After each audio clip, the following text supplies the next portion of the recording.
Well, what do you know? Good morning, everybody. It's Comic Artist Pro Secrets. I am Ethan Van Sciver, and this is the third in our series of erudite reviews of Secret Wars 2, 1985. This is September of 1985's issue number 3 in a series of 9, and we're going to review all of them. We have to. We've got them all.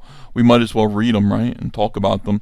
The Beyonder conquers the world, and as you can see from this image here, which was inked, by the way, this is Al Milgrom, still, unfortunately, and Steve Leialoha, who is an Eisner Award winning inker, and he's quite good. I mean, this is, back then when deadlines were really, really pressing, like this whole book could have been inked in 1 week, and, you'll see the kind of rushed brush strokes and things like that, but this is still a very smart, intelligent ink job, and he went on to win, like I said, win an Eisner for Fables, with inking over Mark Buckingham back in 2007. So best penciler and inker team, which is darned impressive. But here it is. This is a fantastic cover, the best of the series in my opinion, where the Beyonder truly looks evil and menacing. Great lighting here. Where this is the lighting that they perpetually use on Nightcrawler's face to make him look like he's kind of underlit and in hell. They're using it here on the Beyonder. It's very sinister. Look at that smile. Nice angle. I think he pulls it off really well. The hands, although they're Kirby-ish, blocky with the kind of flattened fingers, are still effective. In fact, this actually kind of resembles a cover that Jack Kirby might have or would have done back in the time period. You've got all the Avengers, the Hulk, and also Daredevil here, the Champions. The Champions? I guess the Champions weren't around back then, so this is these are the Avengers plus Daredevil, and really none of these characters appear in the book except they're mentioned. There are flashbacks featuring them, but really this isn't about that. This book is about our friend the Beyonder, still struggling to figure out what it means to be human, and this is again a study of. And Jim Shooter is really trying to say something here. It's a story about a god trying to be human, okay? So what is it that humans want? What is it that they might find fulfillment in?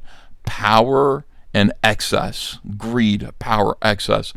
That's what the Beyonder is going to try to enjoy in this issue. And really what Jim Shooter is trying to say is that all of it's pointless. I mean, there's nothing, you're not going to find happiness and fulfillment in power and excess and money and sex and all of those things, although I don't know what he's talking about. All those things sound great. I would be very happy with power, money, and excess, and all of those things, and endless sex. It sounds all right to me, but not okay for Jim Shooter, and certainly not enough for a god to enjoy.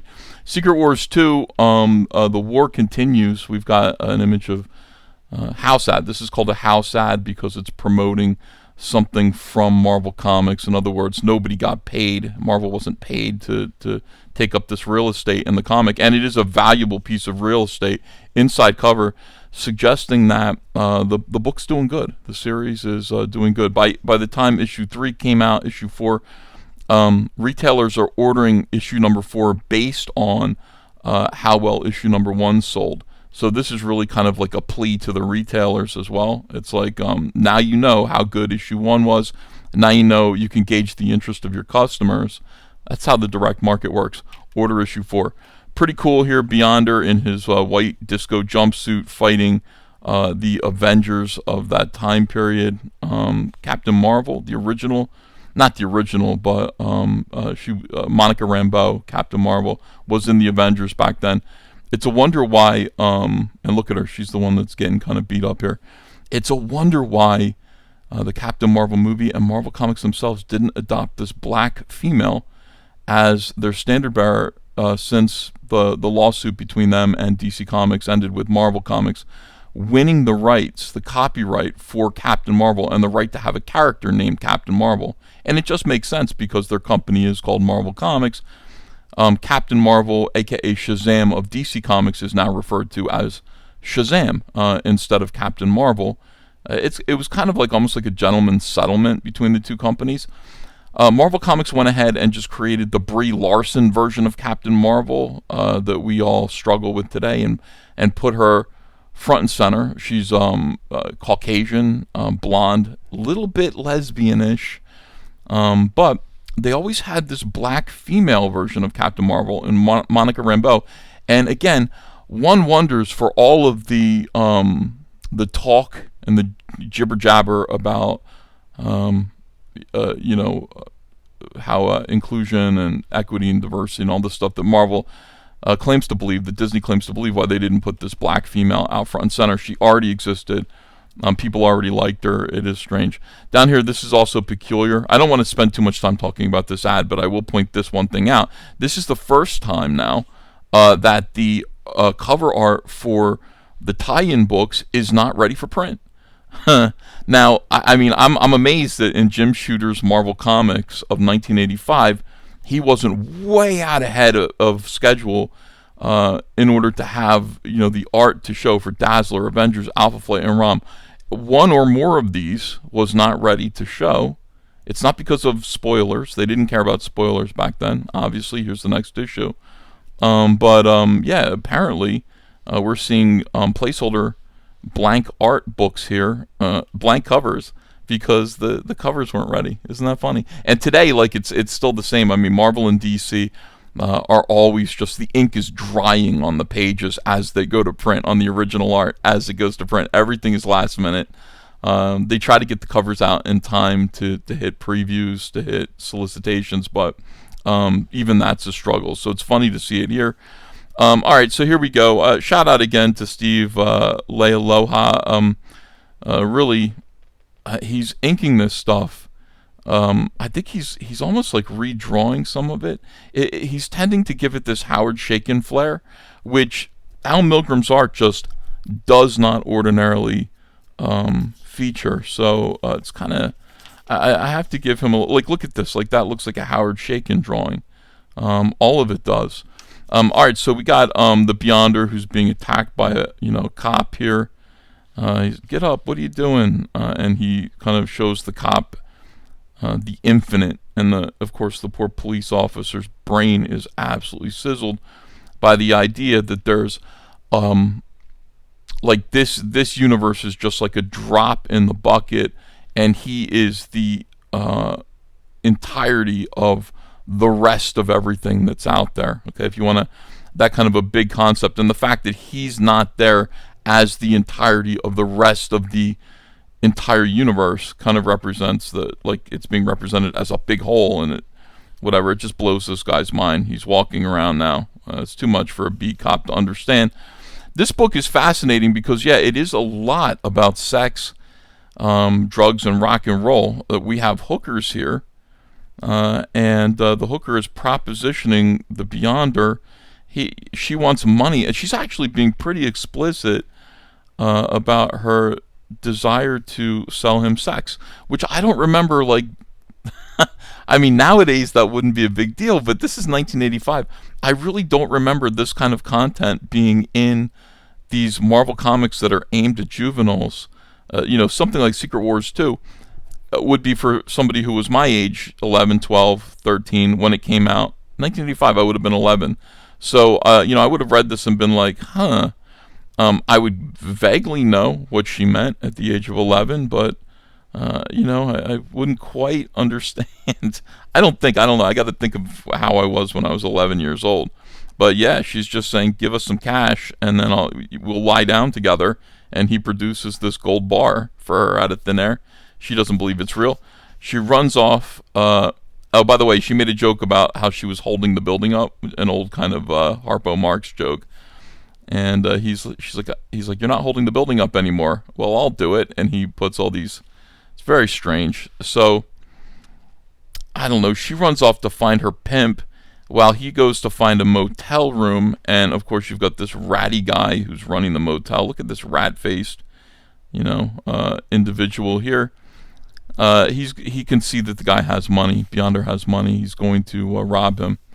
You got to turn the book sideways here for, Fruit Chewy Newtons. Yeah, Fig Newtons were okay. I remember my mom bringing them to me, bringing them to church in little baggies, and they were snacks during church for the little kids in my family. But There was a time when, yeah, they invented Apple Newtons and all these other flavors of Fig Newtons. Apple Newtons were like chemically laced miniature apple pies. Delicious. Find your way to the Newton's treasure chest.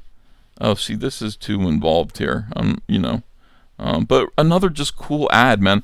I love it. Is this Nabisco?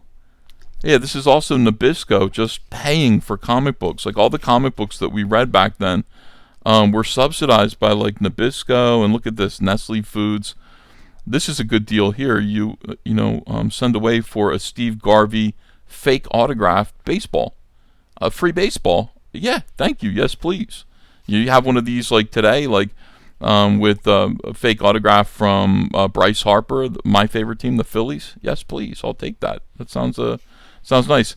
All to get kids to drink their milk, which is again just filled with sugar and chemicals and things like that. Now this is interesting.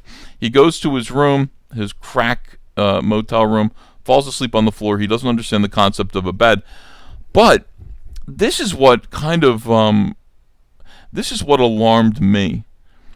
Jim Shooter introduces this whole array of pimps and like mobsters who are there when he wakes up. Why? Because he produced a gold bar out of thin air. This guy, out of thin air, produced value. And therefore, here come the pimps to go try to talk to him, befriend him, exploit him in some way. And I want you to really look at the main pimp here. I'm really surprised by this. Who is the main pimp? Who is this guy? Does he resemble anyone to you? The guy who is here because, look, this guy, he created gold out of nothing. Now we get the whole story again, flashback. This is about all the superhero content that we receive, all in flashback. We even go back to Secret Wars 2 #1 to see that flashback. By the way, some people were like, what is this, Glubgrafutz? It is. This is totally like. People got mad at me because I said this drawing is an anti-Semitic stereotype. It's a caricature. I mean, you really look at that. Look at the nose and the kind of Steven Spielberg smirk here, and then it's just it just is, man. I look at it and I go, yeah, I think that's like, I don't know, but they should have gotten. I'm not complaining. I don't care, but they should have gotten like E.T. I don't know why they didn't. They have a Reese's Pieces ad. Reese's Pieces connected to a certain alien from the movies, and I'm sure that they intended to get E.T. It's 1985. E.T. is 3 years old. Why couldn't, I don't know. This ad confused me then. It confuses me now because I know for a fact, this face is really spooky, but I know for a fact they wanted to get E.T. And they couldn't do it, so they had to have an artist come in and redraw him. All right, so here, just finishing up the flashback, and this guy's just like, hey, I can help you out, pal. What did you say your name was? I am from beyond. How about if I call you Frank? Or how about if I call you Jack Kirby or Steve Ditko instead? Does that spell it out any more clearly for you? This individual who doesn't look like any pimp we've ever seen. Like, if I were being instructed to draw a pimp, I would draw like... I could draw Kramer, I guess, from Seinfeld, but I think what direction I would go in if I were supposed to draw a pimp for a comic book. Look at this evil face on this guy. Look at that. So he's out there whining. They're whining and dining him. He's giving them everything they're teaching him how to eat food, taking him to the best restaurants, really showing him like the finer things in life that humans can enjoy. Sucking up to him, getting him new clothing. He actually asked him to make his wife thin and young again. Can you fix my wife? She's a fat. Yeah, sure. Oh, look at that. That's great. You fixed my wife. I mean, this is flat out a caricature of Stan Lee. So, I mean, what I'm what I'm saying here is I don't know if anybody caught this at the time. They must have, but I haven't read any commentary about this comic book, but Jim Shooter is basically calling Stan Lee kind of a pimp who, I believe, who exploits the talent, who saw the value of this guy who can create, the Beyonder, who can create gold bars out of thin air, just like Jack Kirby and Steve Ditko could create Spider-Man and the Fantastic Four and the Avengers out of thin air with just the vaguest of instructions from Stan Lee. Look at him taking him gambling and all this stuff. Really just having a great time, giving him women and whores, stacks of money. And he doesn't ask for much. He wants a Cuisinart that he likes the Cuisinart. He likes a little lemonade, whatever he's got there. But that's all he's really asking for from Stan the Man. And eventually, the interesting thing is, I was expecting Stan the Man to kind of just get angry with him at one point and want to kill the Golden Goose. Like, that just seems like where this story would go. But it doesn't. Jim Shooter can't pay that off. Jim Shooter doesn't have the Beyonder pay any kind of price for being exploited, or have this guy have the pimp character get punished for it. He just sort of says goodbye, he says, hey, if you need anything, give me a call. Very friendly pimp, he's done. He's gotten enough. He's gotten everything he wanted from the Beyonder, and he's quite happy. So it's a strange kind of, you almost got there, Jim, but you didn't get to the part where, all of these artists kind of languished in poverty, and died broke, but anyway, okay, so we move on from that, and the Beyonder is a big fat slob. He's a big fat slob. He's eating food, and of course the whores that are around him that are, parasites, who just want to feed off of his wealth, they're not telling him that he's fat and gross. He's like, listen, did you like the way I look? And they're like, oh yeah, you have a little tummy. Oh, I adore it. How darling. He's like, no, I'm reading your minds. You guys think I'm gross. And so magically he makes himself fit again, and they're impressed by that. Mile High Comics, by the way, oh yeah, like if you would take the time, I didn't have enough money as a kid, but I mean, I would just look at these ads, these tightly printed ads where it's like Hulk. Apparently we have excesses of, these issues. We have too many of them here at Mile High Comics, and you can order them for like $1.75. And I was such a sad kid. Like, I would make lists. I'd go through here and make a shopping list, and it would add up to be like $45. I just could not afford it. But it was fun to make the list of things that I wanted. And something like an X-Men button. Look, you can get buttons to put on your denim jacket, which was all the rage back then, of your X-Men characters. You couldn't have gotten these anywhere else. They just didn't make Marvel Comics merch. So, I would look at that and be like, yeah, maybe I do want that. On the next page, more stuff to go through here, and again, I would just go through it like, oh, look at this, Peter Porker is here. I don't need any of that. Power Man, Iron Fist, I don't need any of that. But you would look and go, X-Men, what X-Men? DC back issues, I don't want any of those. X-Men, look at this. We got all these X-Men books here, reasonable prices too. Yeah, I would want all of those, all the X-Men stuff. Beyonder goes and he confronts the Kingpin, who is definitely not somebody who would bow down to power, but he bows down to the Beyonder. So, in other words, I guess they chose Kingpin as the number one character who should not sort of be anyone's biatch, but he is. He even gets the President of the United States to kneel before the Beyonder. That's something that, only happened in Superman 2. But the Beyonder is now so powerful. Look at this. Look at this look at this face. Not as cool. You know what I mean? You see this. This is not, like, that's awesome. Why does this look like this and then this look like this? Like, what happened here? He is overwhelmed with glee and happiness, and all of the people all around the world of different ethnicities, like all of the racial stereotypes all over the universe, all over the world, I mean, are look, there's even like a punk rocker here with Cyclops' shades. I don't know, they're all they're all held in thrall by the Beyonder, who just, who owns everything now. And even Paramecium, even electrons, Every molecule, every atom, every particle of substance in the world is paying homage to the Beyonder now. Even the trees, the weather, the animals kneel before him. And that should be enough. Like, by the way, he's got a new haircut that's made to look like Michael Jackson. I don't know if I pointed that out, but they actually do say it in the pimp takes him out and gets him some new style. He had a Steve Rogers blonde haircut, but he restyled it to look like Michael Jackson, which is just great. It's nice to see a Jerry curl on a white guy. And we got everything's just even the creatures of the sea, the waves are saying hi to him. It looks like this wave is crying. Like, this is its mouth. It's like, boo-hoo, that's its nose, and there its eyes. It's like, it's crying to the Beyonder, but I don't know why. I don't think he means the waves any harm. I don't think he means the oceans any harm. So Molecule Man, again, he's just like, hey, all of our molecules are being controlled. Molecule Man is incredibly powerful. Even though he's sitting here, and what are they watching this time? This time they're watching...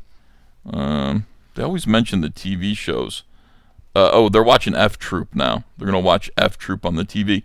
Instead of like trying to use their powers, Volcana and Molecule Man, to do good things, they're really just two stupid people that are in love.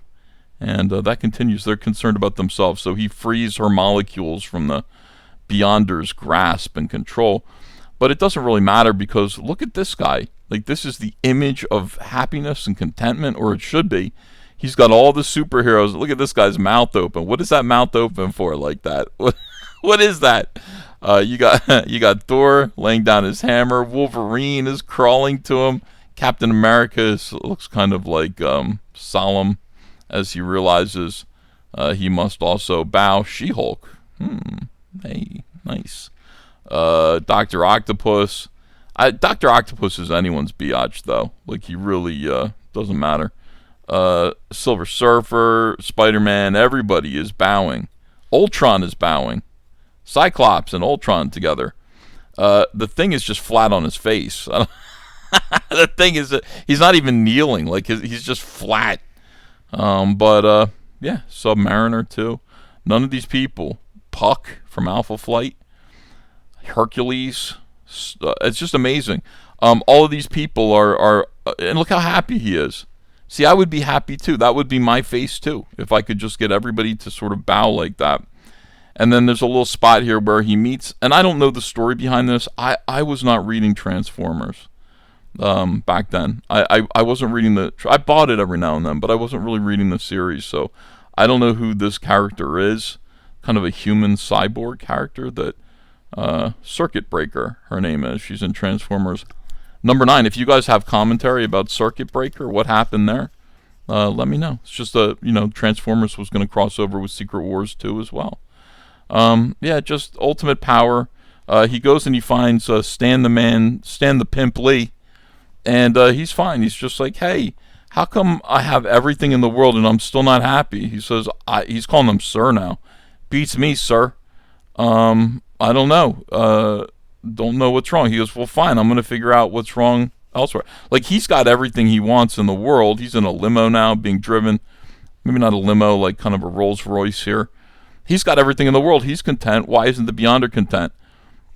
I don't know. Maybe you just need love. Maybe you need to. So he gives this woman free will, and with free will, even with free will, she kisses him and says, thank you. You made my life so much better. This is the hooker from the beginning of the book. You gave me self-esteem. You gave me a new path. You gave me everything I needed to have the life that I have now, where I am. She's a waitress now, I think. Which is better than a whore, I guess. So, I mean, no, definitely it is better than a whore. So he's like, wow, she's grateful to me. Look at this face here. That felt good to get gratitude from somebody. Once again, we get some superheroes, but they're not doing anything. He releases all of the people of the world from his grasp, gives them their free will back, and then he goes to Avengers Mansion. Oh, man. These pictures of the Avengers, they're very funny. Real quick drawings by Al Milgrom. So yeah, now he's decided he goes to the Avengers. He doesn't do too well helping the Avengers out, but I think he figures out that love is the answer. Love is the ultimate answer to all of this. And again, this navel-gazing, mega powerful buffoon is going to stumble into the next issue of Secret Wars, and we'll watch him do it. But I mean, it was an interesting comic book, I guess. A nice little slam on Stan Lee. Look at the Ewoks comic. These are the kids' comics that they had out there. I bought everything, but I would have bought Peter Porker, I guess. You know, even though I said that I wasn't thrilled about it, I probably would have bought Peter Porker. The rest of this stuff, I bought every Marvel comic, but you know, I couldn't do the Star line. This is the Star line they did for kids. See, the kids don't want this. The kids want this. That's what Marvel, and even today, that they don't understand. Like, kids don't want this nonsense, cutesy baby stuff. They want the cool stuff that the older kids are reading. That's why the Star line is no longer here.